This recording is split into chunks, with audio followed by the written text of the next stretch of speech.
Ni mwaka 2024 tuliyashuhudia maajabu hasa kwa harusi za kifahari ilichokuwa ilikuwa ni ya kitamaduni na pia kisheria inayomhusisha Davido na aliyekuwa mpenzi wake muda mrefu ambaye kwa sasa ni mkewe Chioma, ambao walifunga ndoa na harusi kubwa kwa nchini Nigeria huko Lagos.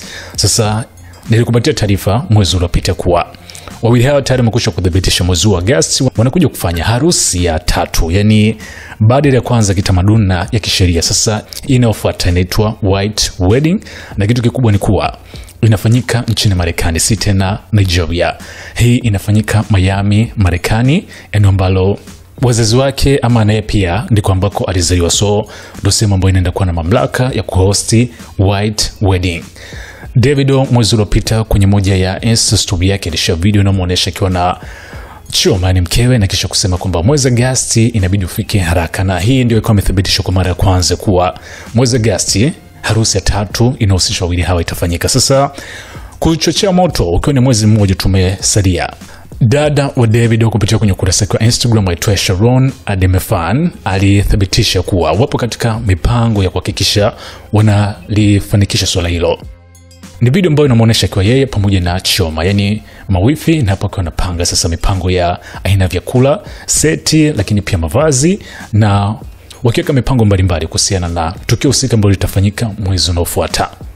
Tumekuwa tukiona watu ambao wana uwezo maarufu kufanya vitu kama hivi, yani sherehe kuipa nafasi kwa muda mrefu sana. Kwa Jux na Priscilla, kwa watu ambao walikuwa ufahamu utamaduni kidogo wa watu wa Nigeria, wameweza kujifunza mengi.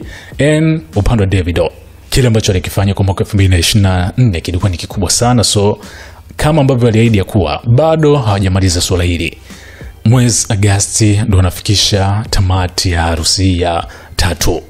Watu wengi tangu mwanzo walikuwa wanatamani kufahamu ni nini ambacho kitachukua nafasi kwenye harusi ya tatu, kwa sababu kwa kubwa msanii huu na kile ambacho alikifanya kwa mwaka jana tayari alikuwa amekushukua kukutanisha wafanya biashara, wanasiasa, mastaa wa muziki na watu wengine maarufu wa sehemu mbalimbali ambao wamekuwa nao karibu na msanii huyu kwenye tukio husika. Sasa hili la tatu ambalo litafanyika Miami litakuwa na utofauti gani?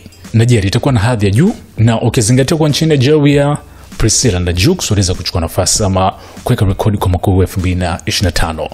Davido kama mtu kutokea Nigeria na Chioma pia, lichokuwa tukio hilo atalifanyia Marekani, litakuwa na kivutio kikubwa zaidi. Tusubiri. Tazama video hii na ushushe comment yako. Hii hapa ni SNS Management.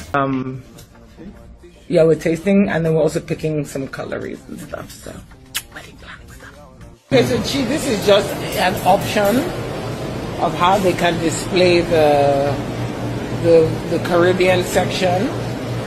This is fantastic, fantastic. But we'll show you the other option that you'll decide.